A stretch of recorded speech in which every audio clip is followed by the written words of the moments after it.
Well, the many shirts of Andy Reid, it has become a parlor game. As a matter of fact, our production crew was taking a little bit of a pool to see what kind of Hawaiian shirt Andy Reid would be wearing today. As he joins us now, you got nothing. So they're all losers, Andy. Well, that's it. I'm down here in my cold basement, so I've got a little something different on. Get you something warm. Uh, Yeah, that's right. first off, congrats on the Super Bowl. With some time here, Coach, to reflect on all the times that you put into it, all those early mornings, all those game plans, all that stuff. Was there a moment here after February and March or April that it did really sink in that you finally got to the top of the mountain? Yeah, so the pandemic set in right afterwards, so I think I got one free hamburger from it. But other than that, it's set in from the fact that we know we won the game, and that's where you get most of the satisfaction from. That listen, we got in there, we battled our tail off, and we ended up winning. Yeah, and it was a memorable game for Chiefs fans everywhere. I'm going to go someplace a little bit different with you here. I want to talk about quarterbacks because obviously you've got Patrick Mahomes, but you go back through your history, back to Lavelle Edwards, who meant so much to you at BYU, and you and Mike Holmgren going from there to the Green Bay time. You've always been around great quarterbacks, and then Philadelphia, and now developing them here with Patrick and Alex Smith's success. What are those intangibles, Coach, that you look for in a quarterback that gives you a chance to have somebody at that position who can lead and win? Yeah, I think if you take all those guys, they're smart and they love the game, and they and when you combine those two things, I think you get with their athletic value, you get this great player. And I've been fortunate to have been around those guys. The one thing, I guess, another thing that's universal with them is they have good vision, so they can see the field, and that ends up also being very important. And Patrick has shown that and all that great talent that he worked so hard at over the years. Just to come back to last season, as you were going through that season and the run, was there a point where you felt that this team came together to a level that, okay, we have everything it takes now, not just health, but also mentality to be a Super Bowl caliber team? Mike, I thought it was down when we were in Mexico. We had a chance to play the Chargers. Chargers were hot at that time. Yeah. We were kind of up and down, and we had a battle down there. We had to battle the elements as far as the altitude and the weather part of it, and then the noise. And so our guys pulled it together, and I thought offensively, defensively, and special teams wise, we played well. This is 22 consecutive seasons for you as an NFL head coach. You've seen this whole league change in so many different ways. What do you like about where the league is right now in terms of the on-field product? Well, it's exciting football right now. I think offensively, it's exciting. I think it's the great defenses have forced the offenses into being more creative, and then at the same time, it picks the level of the defense up, so that they've got to stay flexible. But we're using the whole field now, and not that we didn't before, but we're doing it to an extreme. And you have these players, these kids coming out of college, where they're throwing the football. They understand how to do that. You're not dealing with kids that are in the I formation, running the football every down, throwing it maybe on a third and long. So you're dealing with kids that are throwing first, second, third down. They're doing it in high school. They're doing it at the college level, and we've got that product coming in to the NFL right now. And this is what I've always appreciated of the time spent around you. There's a constant research to where the game is going next. And you even brought in some significant coaching experience to help analyze where's the game going next. Did that help you take the West Coast offense as your kind of the foundation and build off of it all the college concepts and bring that to the NFL? Well, I thought it was important. I thought when we got Alex Smith, it was a fresh start for Alex, that maybe we could give him something that he's ultra familiar with, and take him back to his heyday, which was his college time with Urban Meyer. So I said, well, let's pull out a couple things of that. And he's a brilliant guy, so maybe we can build off of that and start something that puts his name on it and is special for him. And so that's what we did. We still kept some of the West Coast plays in there. We didn't abandon that, but we added to it with some of the RPO game and spreading people out and letting Alex use his mobility and talents to take care of business. Also, his ability at the line of scrimmage, where you can give him multiple plays to also use that part of his game.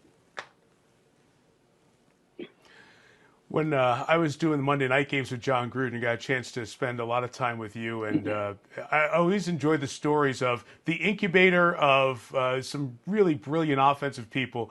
Steve Mariucci, Jon Gruden, you, Mike Holmgren. What was it like as all of you were trying to come up with the right play, the right twist on the offense there for that week, and to continue to grow the advancement of not just the West Coast offense, but all of you as individual coaches?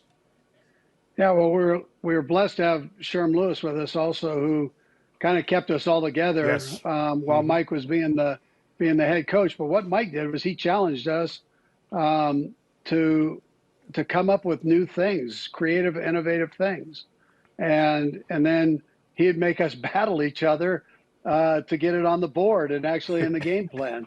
And so it was phenomenal. What a great experience it was, and I'm still very close with Gruden, and even though he's a Raider, still very close with him, and as I am with Mooch, and we still talk about all that stuff. And with John and I, we still share ideas. So he's got an unbelievable offensive mind. He loves the game, and spends a lot of time at it. So when he talks, I respect what he's saying there.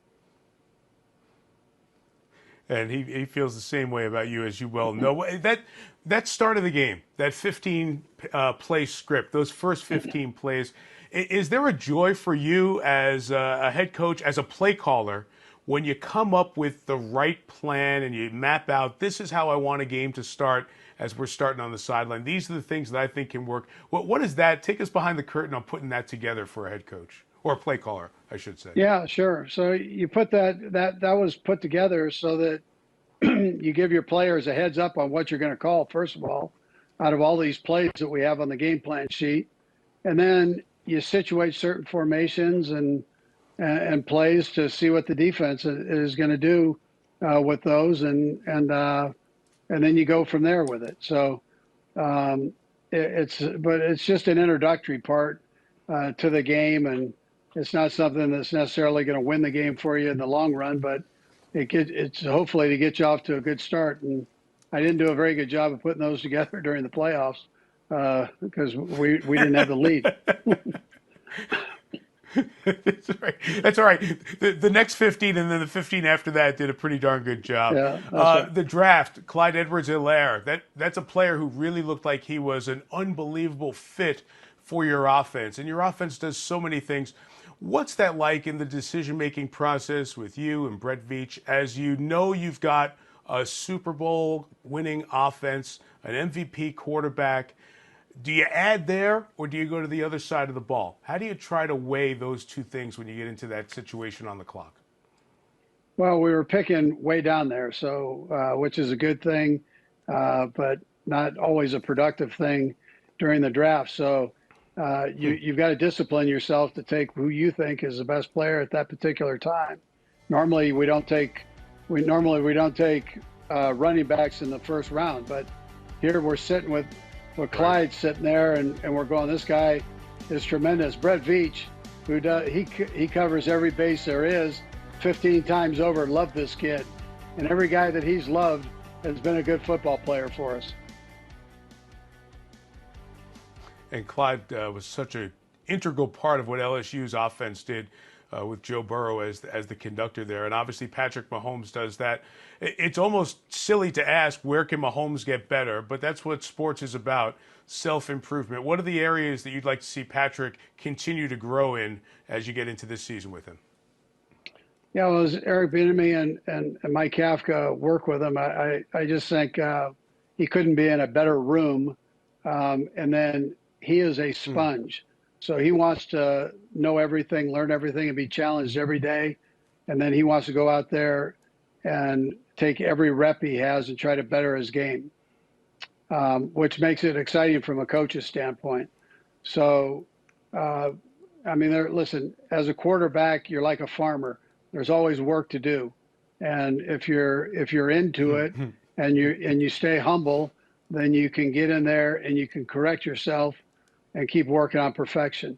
And so he's been able to maintain that mentality. He calls me every other day and we talk. He's on the WebEx with the coaches every day, going through things, and he just wants more and more and more, and he's passionate about the game. So, like I said, as a teacher, that's all you can ask for, because you're trying to give him one more thing. I mean, that's a great challenge for a coach, to give him one more thing to even make him greater than he already is. Is it hard to still be a teacher as a coach, considering all the things that come with this job at this point?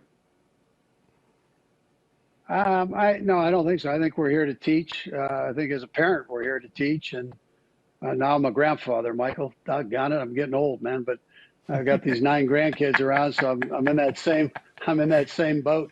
So, but it's I mean, we're here to teach, and that's what we do. And I don't think it matters if you're a head coach or not. You're always learning, and then you're trying to share whatever bits of wisdom that you might have with the guys around you, and so that's how we roll.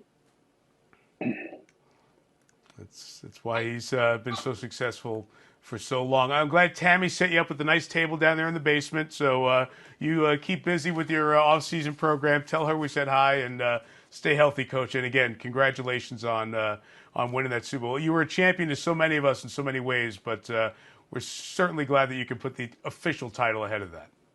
Well, I appreciate it, Mike. You're the best, man. I don't think people realize all the stuff you do. You can announce this antique table that I'm sitting at right now and make it seem famous, and interesting on top of that. So you're the best. I appreciate you. You're too kind, Coach. Thank you. And we are at the point now we're going to start broadcasting tables and chairs, because we've run out of all the things to talk about with no sports. Well, thanks, Andy. I'll talk to you soon. All right, Michael. Thank you. Hi, I'm Mike Tirico, and thanks for watching. Make sure to hit subscribe for the latest news and highlights from NBC Sports.